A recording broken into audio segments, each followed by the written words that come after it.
Hello friends, welcome to my show study by Diksha Singh. उम्मीद करती हूँ आप सभी स्वस्थ होंगे और अच्छे होंगे। तो आज की इस क्लास में जियोग्राफी कुछ इंपॉर्टेंट प्रश्न जो कि आपकी जनरल साइंस के एग्जाम में पूछे जाते हैं, उसमें पहला प्रश्न आपकी स्क्रीन पर है फ्रेंड्स। वह है आपसे पूछता है, गरजती चालीसा, प्रचंड पचासा एवं चीखता साठा क्या है। कहने का मतलब है कि गरजती चालीसा, प्रचंड पचासा एवं चीखता साठा यह नाम जो है किन चीज़ों का है, किन हवाओं का है। तो आपके सामने यहाँ पे चार ऑप्शन है: समुद्री तूफान, दक्षिण गोलार्ध की पछुआ पवन, उत्तरी गोलार्ध की पछुआ पवन या महासागरी धाराएं।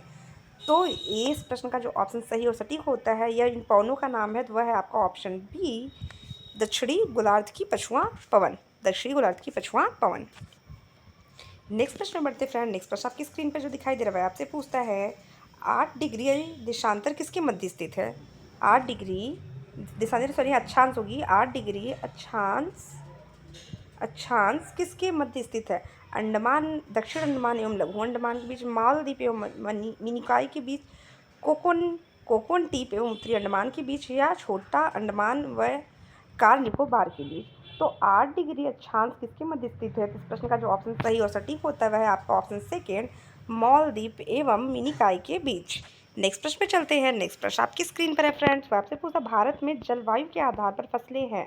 भारत में जलवायु के आधार पर फसलें हैं, खरीफ, रबी, जायद या उपरोक्त सभी। तो भारत में जलवायु के आधार पर फसलों का अगर वर्गीकरण किया जाता है तो कुल 3 तरीके के वर्गीकरण होते हैं। तो भारत में जो जलवायु है वह सर्द, गर्म, ठंडी, वो तीनों है। इस वजह से यहाँ पे जो ऑप्शन सही होता है वह होता है उपरोक्त सभी। तो भारत में ये जो फसलें होती हैं ये तीनों मौसमों की, जलवायु के आधार पर तीनों मौसमों की फसल यहाँ पे होती है, ठंडी, गर्मी और बारिश की।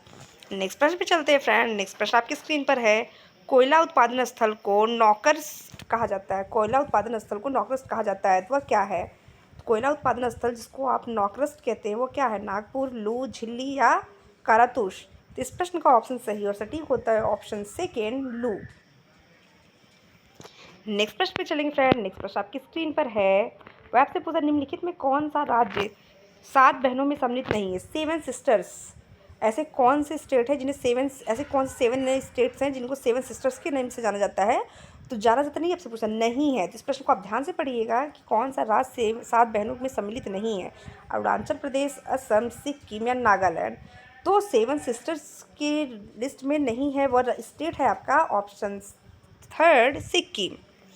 Option third, Sikkim. नेक्स्ट प्रश्न पे आपसे करते हैं। नेक्स्ट प्रश्न आपका जनरल साइंस के दृष्टि से बहुत ही इंपॉर्टेंट प्रश्न है, जिसको डबल स्टार की ओर कतई मत आगे बढ़िएगा।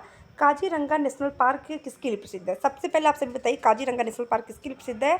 जिन फ्रेंड्स को इसके आंसर पता होगा वो कमेंट सेक्शन में जाकर कमेंट जरूर करेंगे कि काजीरंगा नेशनल पार्क किस पशु के लिए फेमस है। तो अभी आपको मैं यहाँ पे ये बताना चाहती हूँ कि ये स्थित कहाँ है, उड़ीसा, गुजरात, राजस्थान या असम। तो काजीरंगा नेशनल पार्क की अगर बात करें तो यहाँ ऑप्शन 4, असम राज्य बिल्कुल सही और सटीक होता है। असम की राजधानी कहाँ पे फ्रेंड्स, दिसपुर। नेक्स्ट प्रश्न पे पढ़ेंगे फ्रेंड। नेक्स्ट प्रश्न आपकी स्क्रीन पर है, वह आपसे पूछता है, निम्नलिखित में कौन सी नदी यहाँ पे होगा, निम्नलिखित में कौन सी नदी विश्वत निम्नलिखित में से कौन सी नदी विश्वत रेखा को 2 बार पार करती है। पार करने का अर्थात काटती हुए गुजरती है। तो निम्नलिखित कौन सी नदी विश्वत रेखा को 2 बार पार करती है, अमेजन, जाम्बेजी, नील या जेनोबी। तो इस प्रश्न का सही और सटीक ऑप्शन होता है ऑप्शन सेकेंड, जाम्बेजी नदी। नेक्स्ट प्रश्न की तरफ बढ़ेंगे फ्रेंड। नेक्स्ट प्रश्न आपकी स्क्रीन पर, नाइट्रोजन और ऑक्सीजन के आयतन में लगभग कितने प्रतिशत आयतन की घेरे हुए हैं। नाइट्रोजन और ऑक्सीजन के आयतन में ने लगभग कितने प्रतिशत आयतन को घेरा हुआ है। तो नाइट्रोजन और ऑक्सीजन की बात लगभग 99%, लगभग 98%, लगभग 97.5% और लगभग 98.5%। तो नाइट्रोजन और ऑक्सीजन के अगर रेशियो की बात करें तो वह दोनों मिला के पूरे गैसेज में लगभग 90% गैसों को कवर करते हैं। नेक्स्ट प्रश्न चलेंगे फ्रेंड। नेक्स्ट प्रश्न आपकी स्क्रीन पर है, झूम खेती जो होती है ये कहाँ पे होती है, असम व बंगाल में, दक्षिण भारत में, उत्तर एवं पश्चिम भारत में, उत्तर भारत में।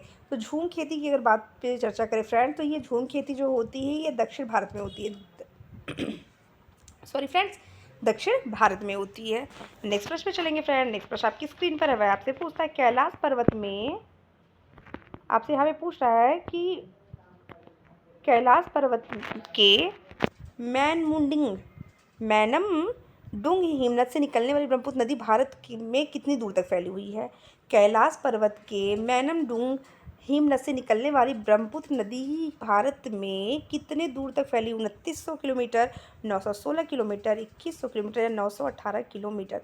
इस प्रश्न का सही और सटीक ऑप्शन है ऑप्शन सेकेंड, 916 किलोमीटर। नेक्स्ट प्रश्न आपकी स्क्रीन पर फ्रेंड वापस, निम्नलिखित में से कौन सा भारतीय राज्य कोयला रेखा के ऊपर स्थित है?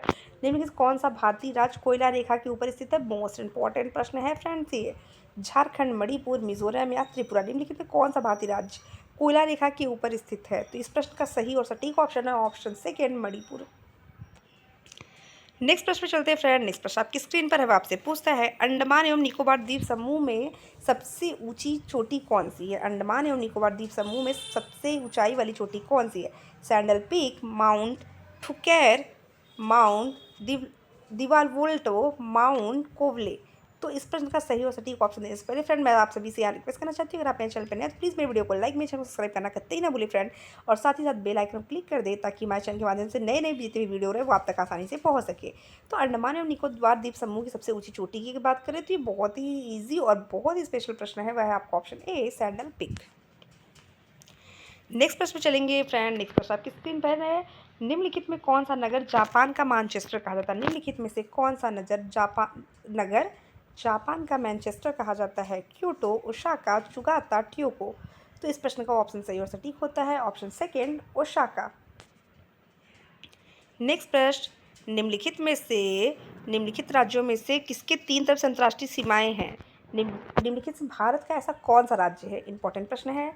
भारत का ऐसा कौन सा राज्य है जिसकी रेखाएं 3 तरफ से अंतर्राष्ट्रीय सीमाओं से लगी रखी है, अर्थात अलग अलग उससे लग रखी है, तो 3 तरह से अंतर्राष्ट्रीय सीमाओं से लगी है? नागालैंड, त्रिपुरा, मेघालय या पश्चिम बंगाल। तो वह है ऑप्शन आपका सही और सटीक ऑप्शन सेकेंड, त्रिपुरा। नेक्स्ट प्रश्न में चलेंगे फ्रेंड। नेक्स्ट प्रश्न आपकी स्क्रीन पर है, भारत में सर्वाधिक वन्यजीव अभ्यारण्य स्थित है?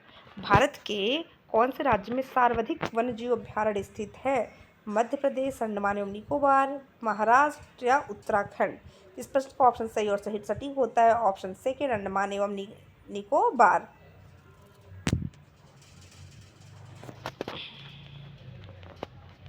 निम्नलिखित में से किस मिट्टी की जल धारण क्षमता सर्वाधिक होती है? निम्नलिखित में से कौन सी ऐसी मिट्टी है जिसमें जल धारण करने की क्षमता सबसे अधिक होती है? दोमट, काली, लेटराइट या पर्वतीय मिट्टी। इस प्रश्न का ऑप्शन सही और सटीक होता है ऑप्शन सेकेंड, काली मिट्टी।